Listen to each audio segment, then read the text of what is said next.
Hi, Wayne Dorband here for the bi-weekly NTP CEED webinar huddle that we hold here at our Northern Colorado headquarters in Loveland, Colorado, both live here at our site and also going out over the web to those of you that are watching.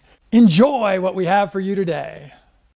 We're really excited to have with us today a partner of mine, a little bit of feedback there, also a friend, Justin Lichter. He's out in California, in the Truckee area today, and he'll talk a little bit about that as we go along. We're going to do this a little different than we've done the first of our huddles. I'm going to actually be interviewing him, asking him a number of questions. If you would, anybody who's got a question, you've got a chat screen that's on your computer. Please feel free to go into the chat screen and ask a question. We've got others that are in the room that'll help us look at those, and then we'll ask Justin as we move along. And again, those of you that are here in the room live, make sure to raise your hand and look at either Elijah or I, and we'll acknowledge you and we'll ask the question. And again, we're going to go for a little under an hour, and hopefully we have a whole bunch of questions, so you get a chance that you can ask Justin some questions. So I'm just going to do a brief introduction. I'm going to actually click it over here and make the screen go over so you can see Justin. They've got you live now. So how are you doing today? I'm doing good. I'm excited to be on here with you. All right. So let me just give a brief introduction. Justin is an amazing guy. I actually have known him for a number of years. I actually met him through his father, Stu Lichter, who is a business partner of mine and has been, and a client of mine, and a number of different things that we've done. And I first started hearing about Justin when he was a college student and actually played a little bit of soccer at the University of California, Santa Barbara. And then after his college career, he went out and started doing some stuff that I'm not going to actually steal his thunder on. I'm going to let him talk about. But I met him actually on an adventure one time out in Glacier National Park, where he was in the middle of an adventure that he'll talk about, and we'll probably even show a couple pictures that will show that. And he was in that adventure, and we got a chance to spend a couple days together. And actually, I've got a couple little stories related to that I'll tell a little later. What he's doing now is actually he's a partner of ours in a business venture that we have that involves the whole area of sustainability and environmental areas. And it's a company that we formed called Environmental Professionals Network. And we'll talk more about that probably through the discussion here today. And then Justin's also a partner of mine in Dorband and Associates, where we do environmental assessments on properties all over the country. We work with different industrial and commercial properties. And again, he'll probably talk a little bit about that also. So I'm going to go to a series of questions that I have that I'm going to be asking Justin, and we'll just kind of start with that. And so, like I said, if you've got questions or anything, anytime you have them, why don't you just raise your hand or put it in the chat area. So, Justin, here's my first question for you today. Tell us just a little bit about yourself and your current business situation. And after you answer it, I'm just going to kind of expand on that question and just ask you a few more questions. So, again, a little bit about yourself and your current business situation. Okay, so I grew up about an hour north of New York City, and have lived in Vermont, Colorado, Southern California, and now I'm in Northern California. I like being outside and doing active sports and adventures and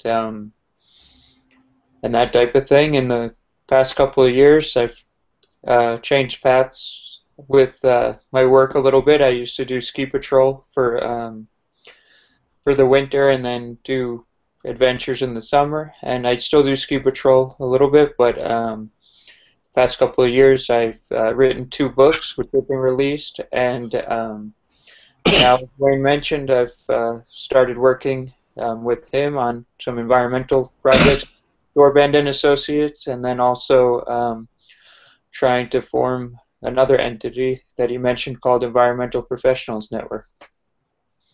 Well, very cool. I know that fairly recently you finished up an educational program, so why don't you tell the group a little bit about that? Yeah, last year I finished my master's in environmental science and management from the Brent School at the University of California, Santa Barbara.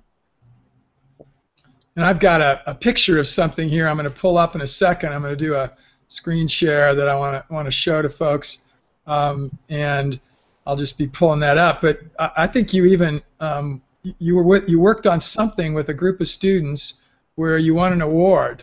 And could you talk a little bit about that and tell us a little bit about that? Yeah, last March there was a competition put on by the Department of Energy, a case study competition, and we won an award for most innovative solution for the case study. We presented our proposal at the White House, and we won. So that was exciting. The case study was about energy efficiency in buildings, and commercial buildings primarily, and our solution won. So that was exciting. We have a picture up now showing you with a group of folks. And actually here he is in this group. Let's see if we can pick him up here.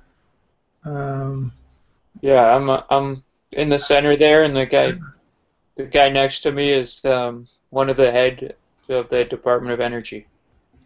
So in the picture. Show a little contrast. Here's Justin when he was a little bit in his longer-haired days, and probably was. That looks like it might have been at a trade show. Is that right, Justin? We seeing you at? Yeah, that's at a trade show, at the Outdoor Retailer Trade Show. Okay. So you didn't expand on it a lot, so I'm going to ask a little more on this one right now. Over a period of years, and I'll let you tell the number, you've done something that's kind of interesting. You've been a through hiker, and I'm looking around the room. Does that word mean anything to anybody? A bunch of heads shaking no in the room. So explain what a through hiker is. Well, I do long distance adventures and hike from one point to another, from point A to point B, over, through mountain ranges or deserts, whatever. Typically, the through hike term would be used for hiking something like the Appalachian Trail, Pacific Crest Trail, or Continental Divide Trail, from end to end in a season. So, but I've taken those trails and done them, and then also turned it into multi-sport adventures, but all kind of with a long distance mentality.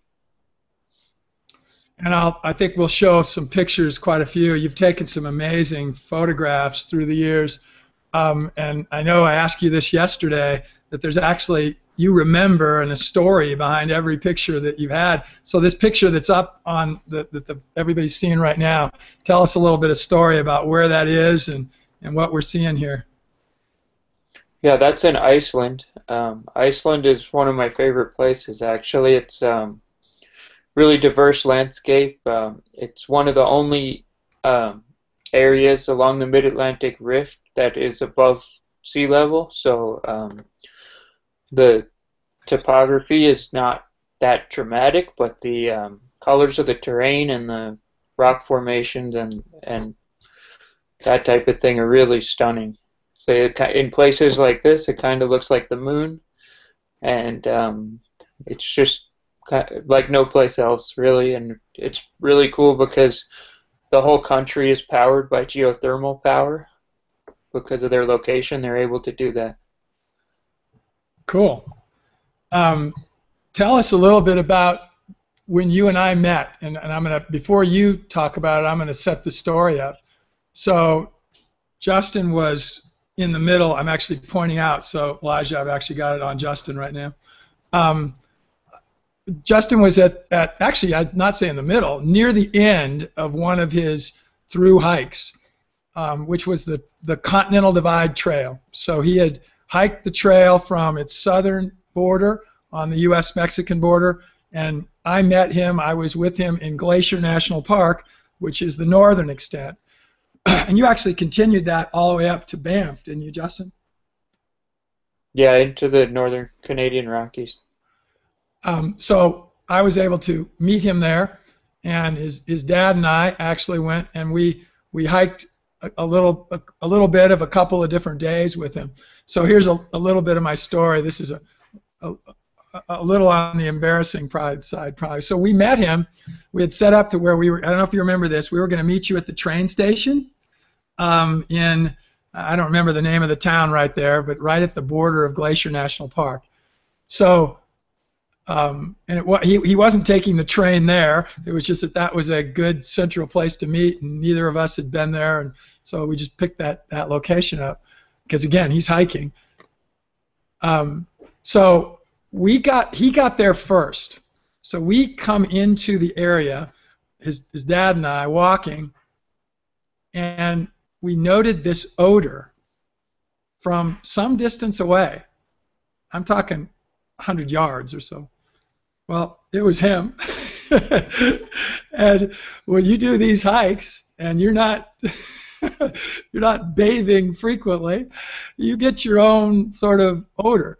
So one of the things that we asked was that he take a shower after we hiked the next section and the next day, and he actually went and swam in a lake that probably was about 35 degrees or something up in the mountains that we were at on the trail. But then he did go back in and took a shower that night. So anyway, that was our greeting out on the trail on that day. So what do you remember about that little segment and so on? I'm going to actually pull up a picture here that I had of you on that. So what do you remember about that? Yeah, I remember doing a few day hikes, and eating well and having fun. This is great. Here you are, airborne.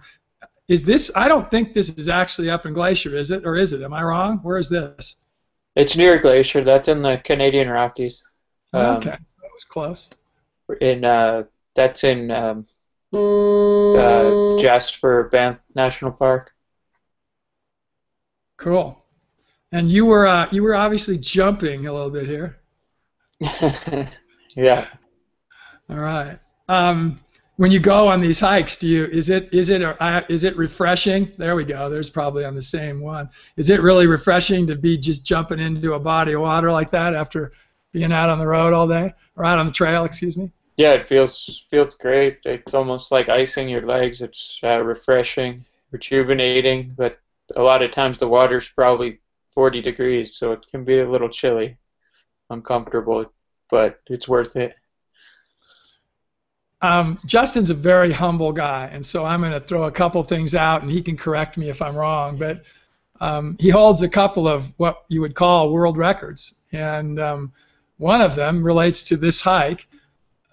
He is, I think, the world record holder for the shortest length of time in hiking the Appalachian Trail, which is on the East Coast and goes from Canada down to into Florida, and then the Continental Divide, which is the trail we were just talking about that he was on, and then also the Pacific Crest, which is in the West Coast from Mexico up to Canada again.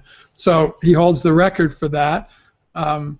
There's actually been people that have done any individual of those trails, and I think you actually might have at one time held the record for one, but I've actually been an ultra runner, and so I've done long distance races, and there's an ultra runner that I think holds the individual trail records now for, at least I know, the Pacific Crest, and probably the Appalachian and the Continental Divide too. But those folks are crazy. I mean, and they'll run, stupid amounts of distance, 70, 80 miles a day, day after day after day after day. And I think I'm going to ask in a second how many miles you typically would do in a day, because he's hiking, he's walking, he runs every once in a while, but it's mostly hiking. Am I right about that? You're still the record holder, aren't you, for the 3 trails? Yeah, I did over 10,000 miles in 1 year, so that averages close to 30 miles a day every day for the entire year. That hasn't been matched, I guess. So tell us a couple of others. Again, be bold. Don't have to be humble. What are a couple of other world records? Just those kinds of things that you hold. Well, I'm not really into it for the record, but I've done. I guess it would be a lot of firsts where I pioneer a new route, or I'm the first one to hike, a route, or like when I met Wayne that year when I did the Continental Divide Trail and Great Divide Trail in the same year. Nobody's done that in the same season. Um, that type of thing. I don't really. I keep a steady pace and hike a lot of hours, but I don't really go out for speed records. That's not my intention. It's just to see new places, see new things, and fit what I can into a weather window, basically. I think, I mean, tell me if I'm wrong, you did a pretty cool hike even this winter sort of early winter, late fall. Was there some first element to that one? In other words, did you do something you did there that might have been a first? Yeah, that I hiked, traversed the Copper Canyon region in northern Mexico from north to south, connecting all the major canyons in the region. That hadn't been done by I guess, a non-native person before, or I don't know. Well, there's been no trip recorded of that, so. And for those of you that don't know, that's an amazing area, and it's actually pretty accessible for us. It's south of the U.S. border, probably 8 hours or something, out of El Paso, Texas, in that area. And again, as he said, it's deeper than the Grand Canyon. It's inhabited by some of the few indigenous people left in Mexico. And again, I might get this name a little wrong, but I think it's the Taramahur. Is that right, Justin? Is that the right name for the indigenous people who live there? The Tarahumara. Tarahumara, yeah. Or they either go by that or Raramuri. Murray, huh? So again, from my background is doing a little bit of ultra running. The sponsor of the Leadville 100 ultra race asked a group of them to come up to visit the race and to race in the Leadville 100 back probably 15 years ago now, and they came up and they didn't have shoes. They literally run barefoot, and Nike tried to get them to wear their shoes, and they wouldn't do it. And finally, they convinced a couple of them to put shoes on, and it ended up actually really bothering them, and so they actually took them off and threw them away, and it was pretty cool. They're a culture who literally does walk or run most of where they go, and they have for forever, and because there is such a small amount of roads and just ways to get around in that area. Here's one that maybe it was a first, maybe it wasn't, but just to give you another extent of something that Justin has done, just to show you it's not just hiking. Tell me about what you did at Lake Tahoe that involved swimming. Yeah, I swam unsupported around the circumference of the lake. It's about 72 miles. So I had my supplies tied to my ankle in a dry bag. Took about 7 days, so about 10 miles a day. Here's a picture of Justin swimming and around Lake Tahoe. What was the water temperature there?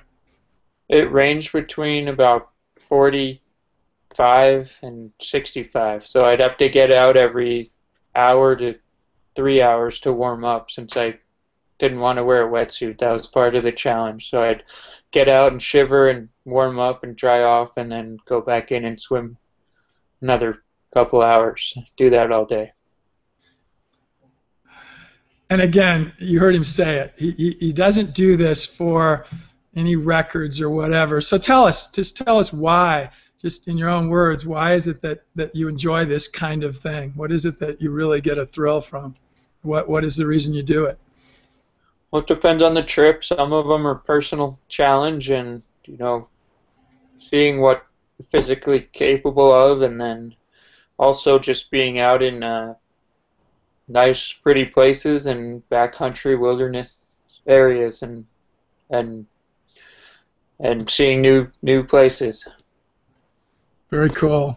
Um, I'm going to ask a few other questions that are a little bit more kind of pointed in terms of things that have gone on in Justin's life, and he's had a chance to look at these, so I'm not surprising him with them. But does anybody in the room or anybody online have a question that they'd like to ask right now? It's a good point. We're a couple 20 minutes or so in. Anything you guys can think of in the room? If you ask it out loud, then I'm going to repeat it so Justin can hear it. Or is it with the group? Who does it? Yeah, the question was from Hayden here in the room, Justin. Do you usually do it alone, or do you go with group, or how is it that you do most of these trips?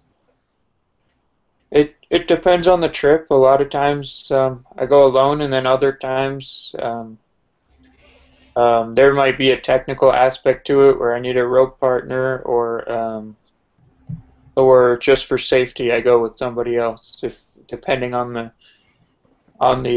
region I'm going to. But I did a lot of the trips. I did a lot of the trips in the U.S. with my dog. Also. Yeah, you just anticipated a question that someone else could ask. Tell us a little bit about your dog, and do you have a picture? He's got. I think we've got some pictures of the dog that we're going to get here. So tell us about your dog, because I know that she's been special to you. And I think we're going to see some pictures here in a second. So she's a Saint Bernard Border Collie mix. And she's hiked all 3 of the major trails in the U.S. twice, the Appalachian Trail, Pacific Crest Trail, and Continental Divide Trail. So she's hiked probably over 20,000 miles herself, and she's a good dog. She grew up on the trail, and she knows what to do. And I think you told me one time, there's no statistics of this, but that she might be the most miles on a dog that at least anybody could know about. That she's probably walked as much as anybody. Here we go. There's Yoni. So any other questions from the room before I'm just going to go on and ask Justin a few questions that I've got. How many countries have you hiked in?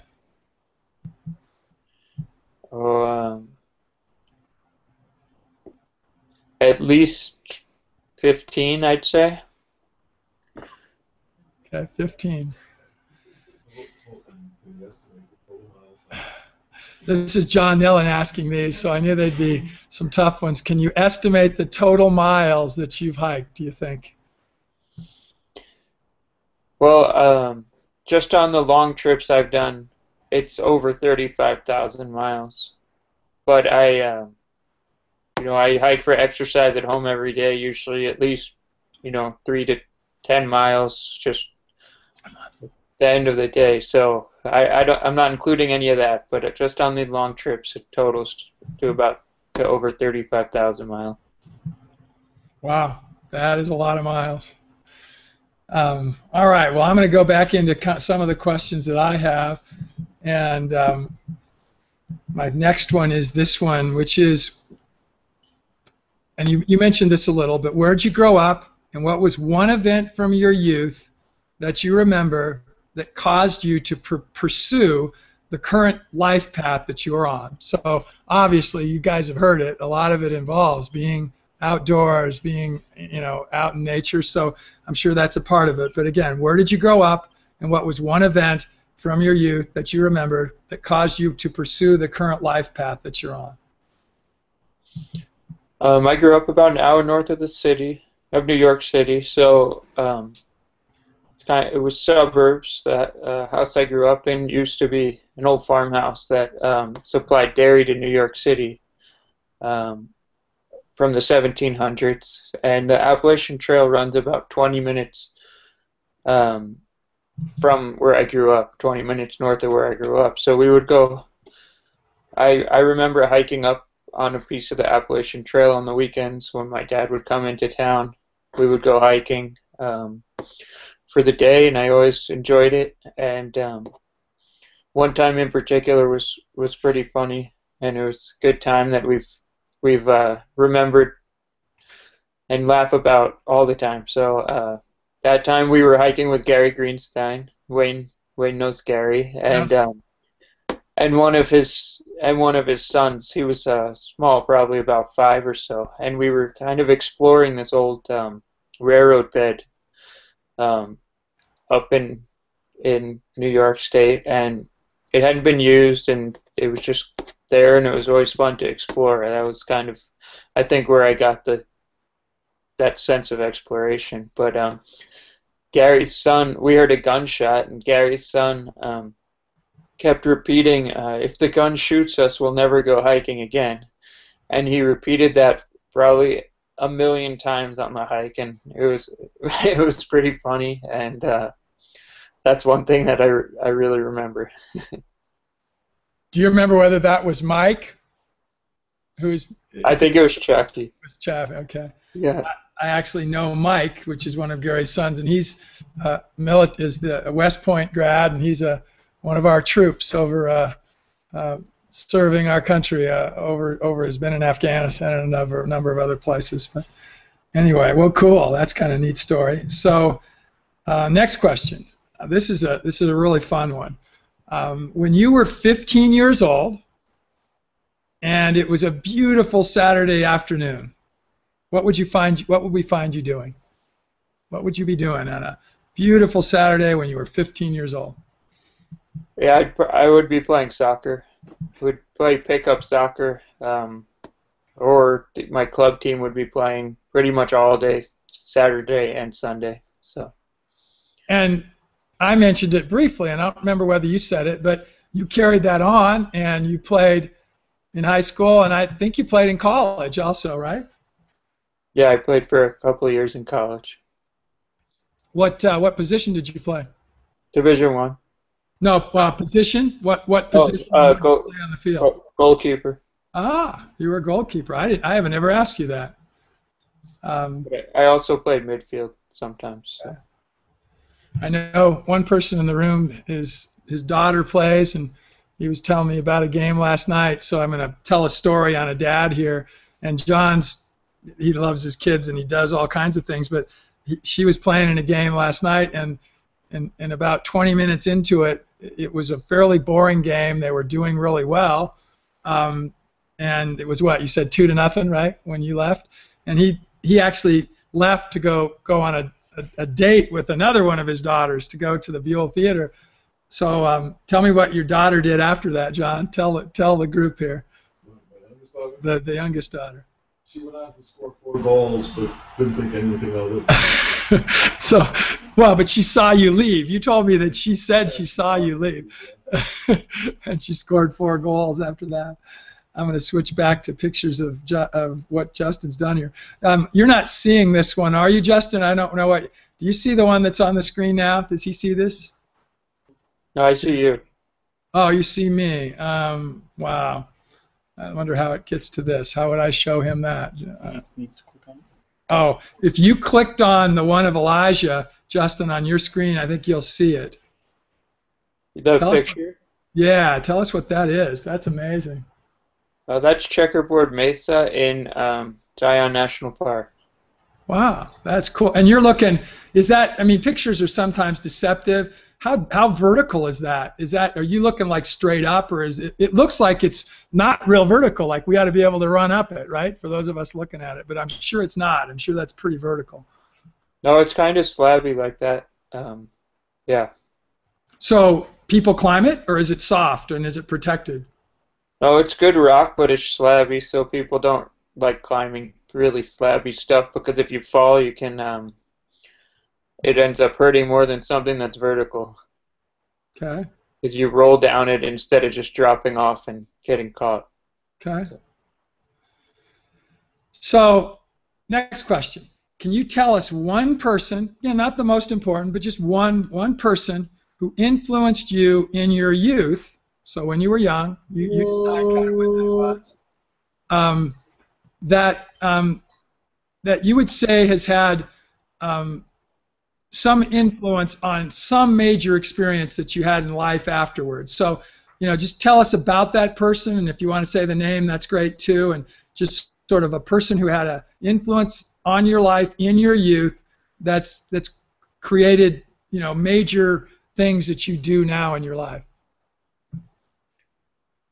I think that, well, from a couple different perspectives, there's different people, but one would be my dad for always saying, choosing your own path and working hard and going for your goals. And then another one would be like John Muir for conservation and fighting for what you believe in. Super. I think I'm going to ask you a question a little bit later, Elijah, that I don't know whether you have up with the John Muir relationship. Okay, I'll grab it. So, matter of fact, I'm going to go to that one. I've got it in a different place on our list here, but so I'm going to go down. Justin's actually got a list of the questions that I've got that I was going to ask him. So, Justin, this is one that's farther down the list. Is there a quote or a phrase from anyone famous, so this would be a famous person, that you can remember that you think our audience should hear because it's memorable to you? So, again, a quote from someone that's famous that you think that would be meaningful for our audience to hear. And give us the quote and just tell it who it is. And I think I know, so I may be able to show a picture of it too. Yeah, I used a couple of quotes in the front of my book, and one from John Muir was, "In every walk of nature, one receives far more than he seeks." And I feel like that's a pretty appropriate quote. You're not even looking for something, and you just getting out of the hustle and bustle of everyday life can be refreshing. Look at where he's at there, everybody. So tell us about that picture. Yeah, that's in New Zealand. The mountain in the background is Mount Aspiring, and that's in the Southern Alps. Wow. Pretty exposed there. So what's the if you look down where you're standing, what's the drop below you? To the valley floor, that's probably about 3,000 feet or so, maybe a little more. Do people base jump from there? Not that I didn't see anybody. I'm not sure. There's another one from John Muir. Tell us, you guys can read it, but tell us where this one's at. The picture's in the Canadian Rockies. Also in Banff, Jasper National Park. Very cool.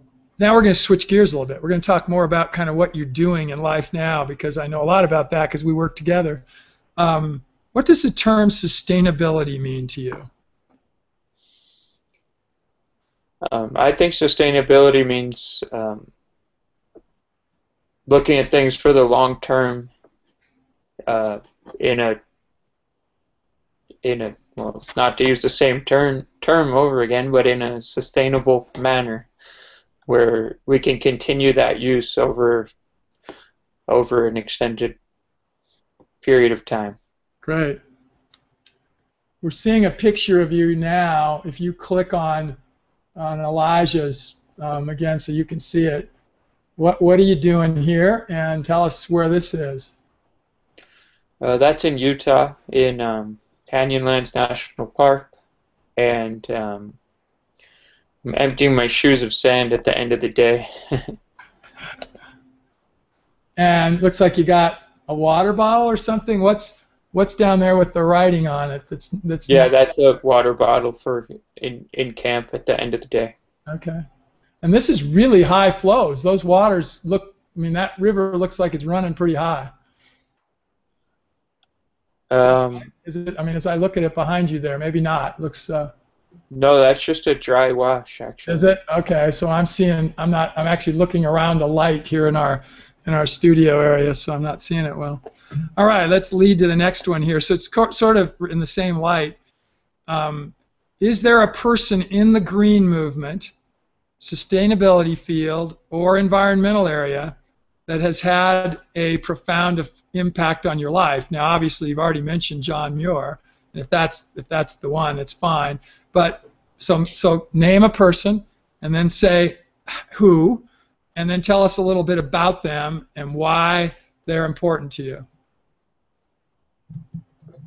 I think that ties back into the same answer before. Obviously, I think it's important because John Muir brought topics to everybody's attention when nobody else was doing it, and saved some precious areas before we could develop them, and fought for what he believed in. Those of you who are in the room here, and in the future I'm going to have another web camera, we can actually show it to people that are watching too, but you're looking at pictures around the room that are actually photographs by Ansel Adams.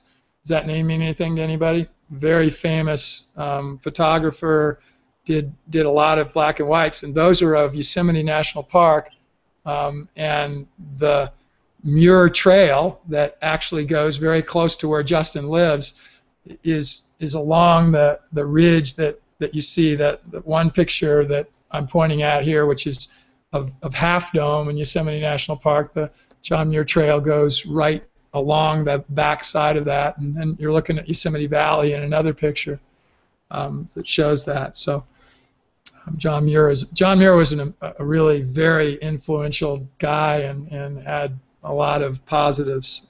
So I'm going to switch back to the pictures of Justin. So again, I love these little stories. I hope you enjoying this? Is this fun, everybody?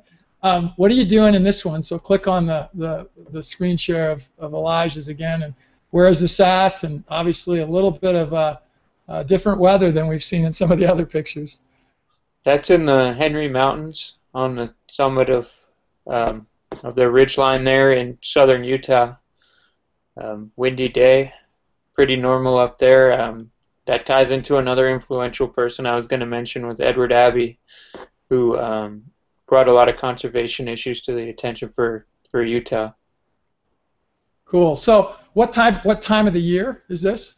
That's actually in the spring. That's in late March, early April. So this time of the year. So, all right. Here's a little different twist on the questions that I've asked. This is going another direction. Can you tell us one memorable negative experience that you've had in your life that has molded you and helped you become a better person? So something negative. Yeah, I think that when you're on these long hikes, it's not all flowers and M&Ms, I guess. And there are definitely bad days where you're hurting and you're tired, or it's raining all day and you're soaking wet, and that plays into the hike. Just take it as it comes and go with the flow, and then also those valleys and low points make the high points that much more rewarding. So just pushing through and being mentally strong and tough makes the trip rewarding. So I think that's one of the lessons that I've learned. So another picture. Tell us a little bit about this one. You're obviously in some kind of a body of water. So tell us where it's at. Yeah, that's fording an outlet of a lake in Kakwa Lake National Park in the northern Canadian Rockies. You had another one right before that, Elijah. Can you show us that? What are we looking at here? That's a porcupine. That's what I thought. So is that about as close as you got to it, or did you decide to get a little more adventuresome with it? I could get a little closer. But then it starts, that tree in the top left corner, it runs up there and they can climb straight up trees. So so I'm going to throw out what at least the public would perceive as a negative that you had, and let you respond to it, because you may not even think about it as a negative. Howie's got a picture of I'm switching. There's a porcupine climbing a tree. You have an adventure that was described in Outdoor Magazine, and actually I'm going to switch unless you've got some pictures of that. Do you? No? I'm asking Elijah whether he has some.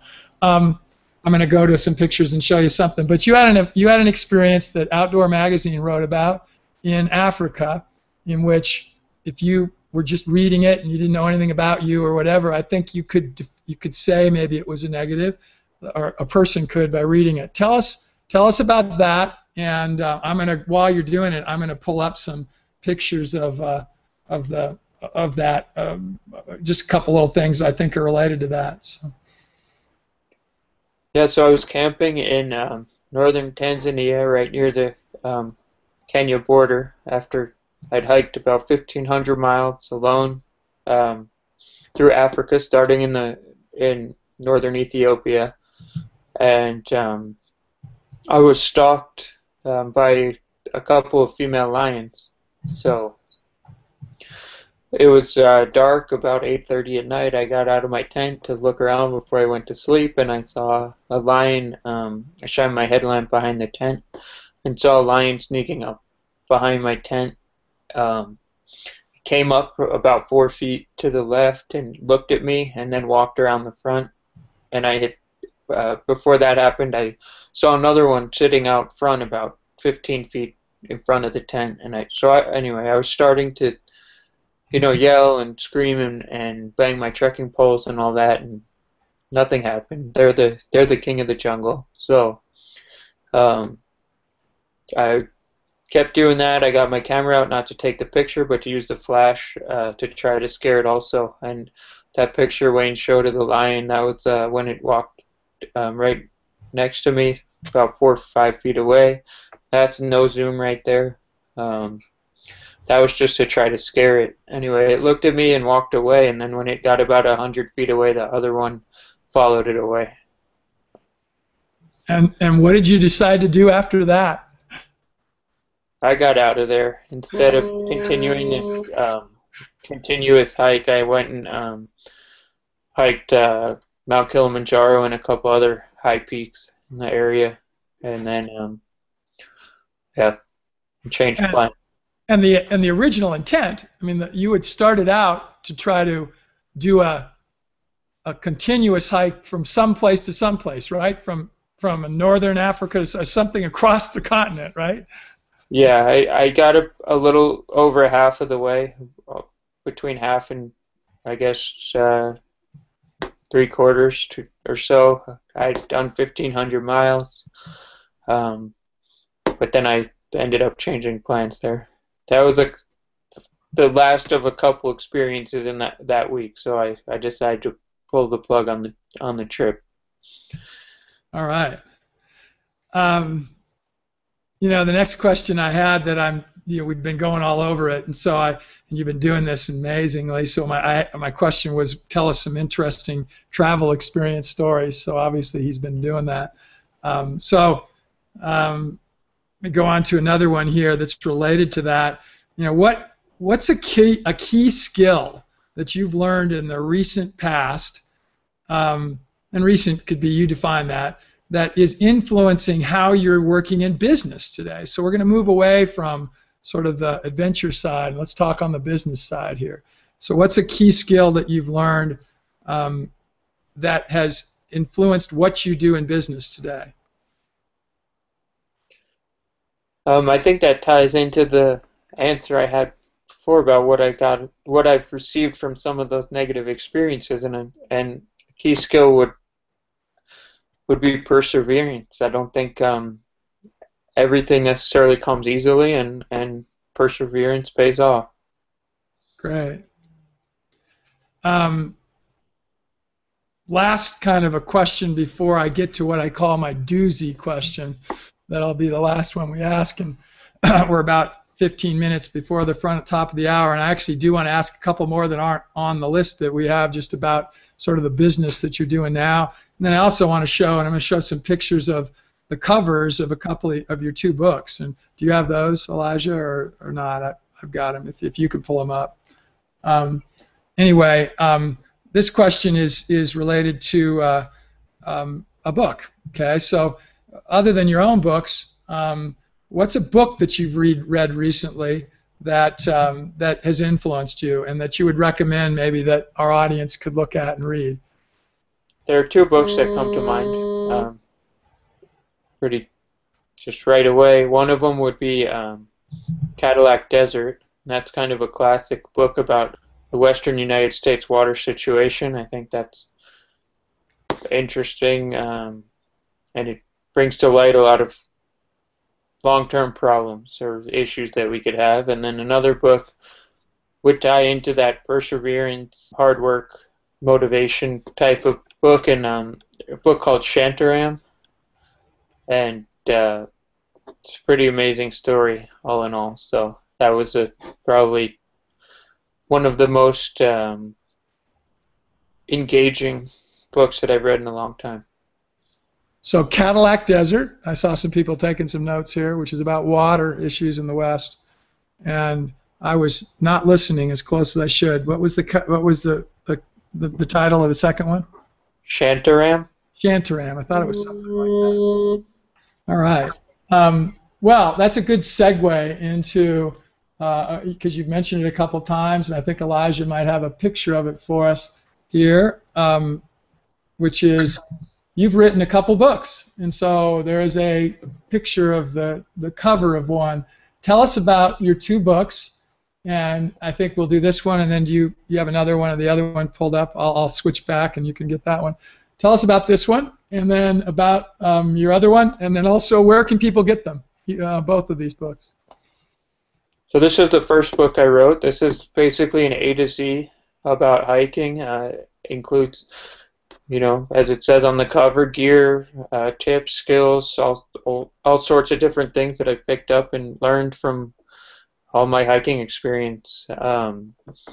This book, available at REI or Amazon or my website, and same for the other book, which it's called Ultralight Survival Kit. That was released in February, and that's a smaller book, kind of pocket size, and it's how to deal with worst case scenario situations while still carrying minimal supplies, and how to overcome tough situations while still only having what you'd have in a lightweight or ultralight kit.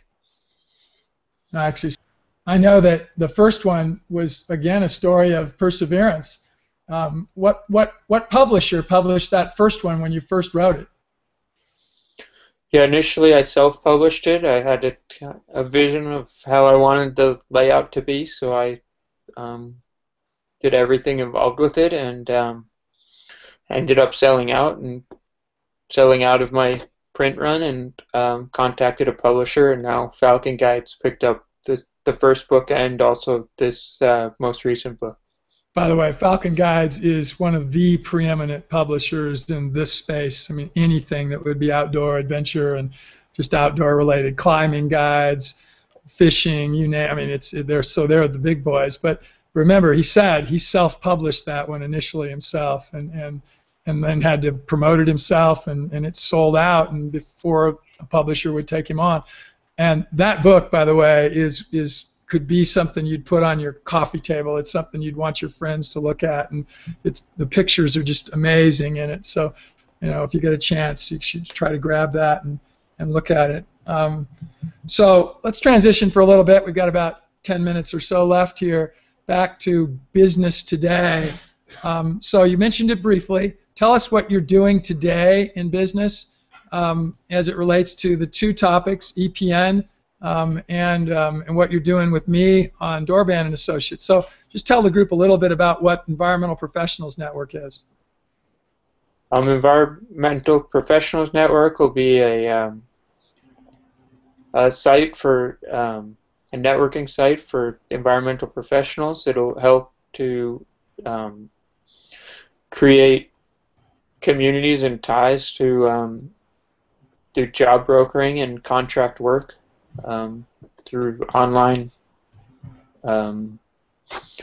platform, basically, as well as having some sales and marketing tools for various companies and and individuals. And then how about for for Dorband and Associates, what kinds of things are you doing there, and you know, how does give us an example of a typical week for you and the kinds of projects you work on. Right. For Dorband and Associates, as Wayne mentioned, we're doing site assessments and for industrial and commercial sites mainly, and you know, and consulting on environmental topics. So, a typical week, I'll be writing Phase 1 reports or contacting state regulatory agencies to figure out permits or different things like that, and visiting sites to do site inspections. What about that is it that you feel like you enjoy the most of that kind of work? Because you described stuff in the field, you described writing, you described talking with regulators. What area of that do you find you enjoy the most? Yeah, I enjoy all of it. I like being in the field, seeing the properties and the potential for the properties, the redevelopment. Like last week, I was at an old GM assembly plant that used to have over 5,000 employees, and now it's sitting vacant. So it'll be nice to bring jobs back into the community and redevelop the site. Then one last question before we get to that doozy that I said I'd ask you about at the end. Again, related to the environmental business. If you would give a suggestion to our audience of something that they could think about in terms of their own either education or things they're doing right now in their jobs or internships that maybe they should learn, work on, skill set, so on, what might that be? Just again, this was not a question that I had prepped you on, so you know, just something that you think would be great for them to learn and to think through that would help them in their careers. Yeah, I think the biggest thing is finding something you enjoy and then working hard to achieve your goals. I think hard work goes a long way, and at any point in your career, your boss or yourself, you'll get the most out of what you're doing if you're working hard and trying to learn, you know, outside of work also. So it all ties back into putting the time in and not just going through the motion. I'm going to show one last picture that Elijah's got up here of you on a hike, and there's a couple pictures of people in this picture. Tell us one last little story, then I'm going to ask you that doozy question, and then those in the audience here, think about if you've got some others, because we've got about 5 minutes, and then we'll probably just switch to a slide that we'll have up there while we're answering those questions. So where's this, and who is it that you're with? Because usually we don't see other people in the pictures, but there's a couple people here.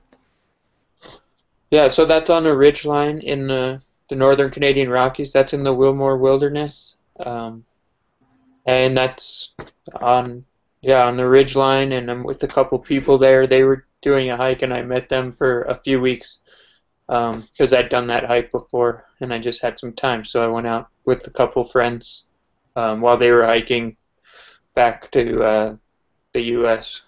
from the northern Rockies. And I had done it a few years prior. You just made me think of one more before the doozy, because I think the people will be interested in this. On those hikes, any of them, what's kind of the longest time approximately that you went without seeing another human being? Well, I try to resupply and get food at least, you know, on average of every 4 to 5 days, but sometimes up to every 10 to 12 days. So when I go to town, I would obviously see people, but the longest I've gone without seeing anybody is actually 10 days. And that's a little longer. I remember I asked you one point, and I think it was specifically on the Continental Divide Trail, but I asked you how long you'd gone there, and I think you said 8 days. And here's what's interesting. So I know the answer to this, but I'm going to ask him before the doozy question.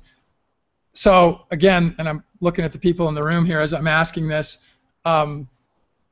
I asked you on that hike what was the longest you went, and I think you answered 8. And then I asked where on the hike. So again, remember the Continental Divide Trail goes from Mexico to Canada, and it goes pretty close to us here, in the mountains, and all along the Continental Divide through Colorado, through New Mexico, up to Wyoming, Montana, and then the border. And I think those are the right states. It's probably those states: New Mexico, Colorado, Wyoming, Montana.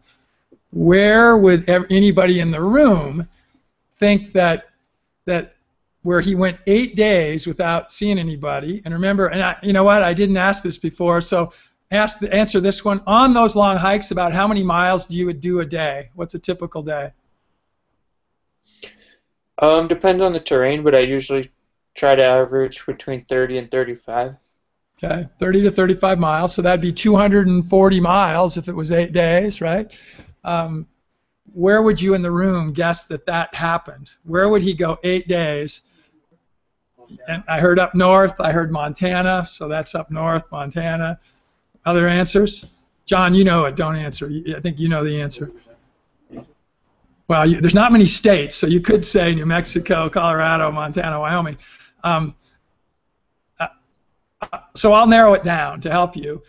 And it was New Mexico, you're right. But it's not where you'd think it would be. I will tell you that now. So Justin, tell everybody really where that was on that hike that you went for that length of time.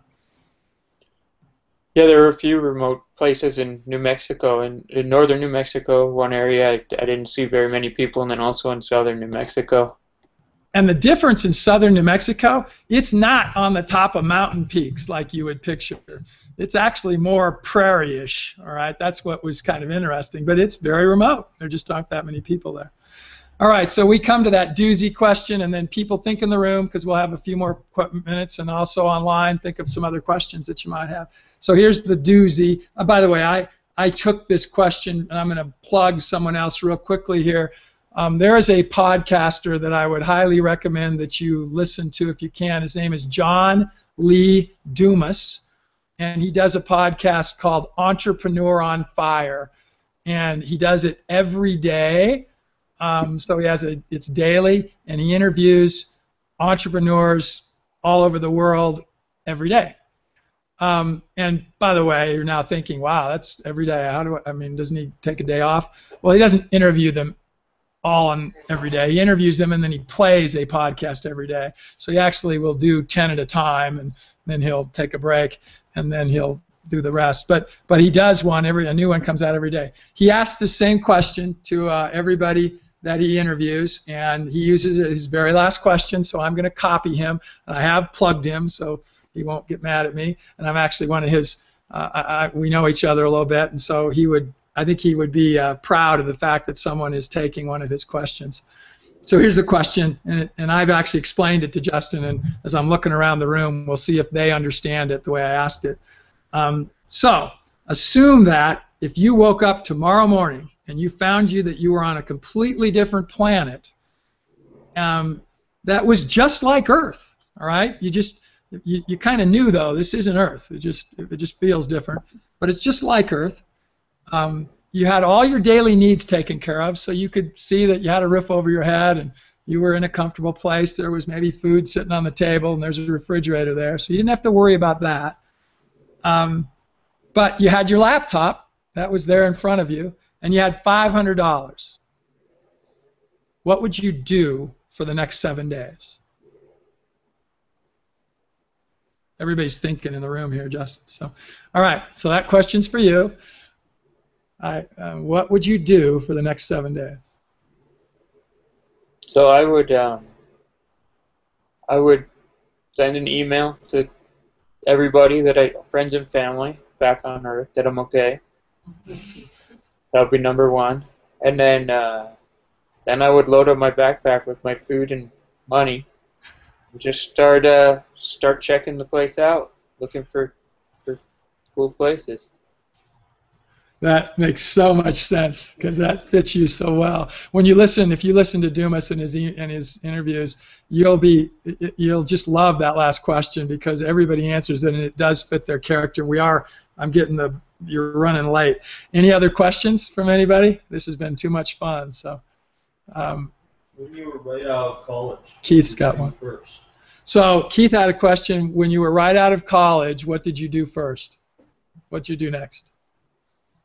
When I was out of college, I worked at some restaurants. I worked my way up from server to kitchen manager, that type of thing, and then I took off and hiked the Appalachian Trail.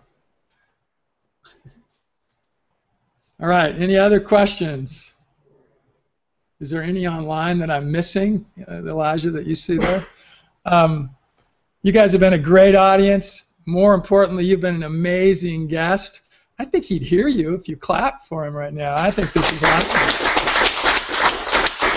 So, all right. Well, anyway, we will be back again 2 weeks from now. Or you know what? I actually think, is this one of those where it's maybe 3 weeks because the first Wednesday, I don't know. It happens in some months. But the first Wednesday in April, we'll be doing another one.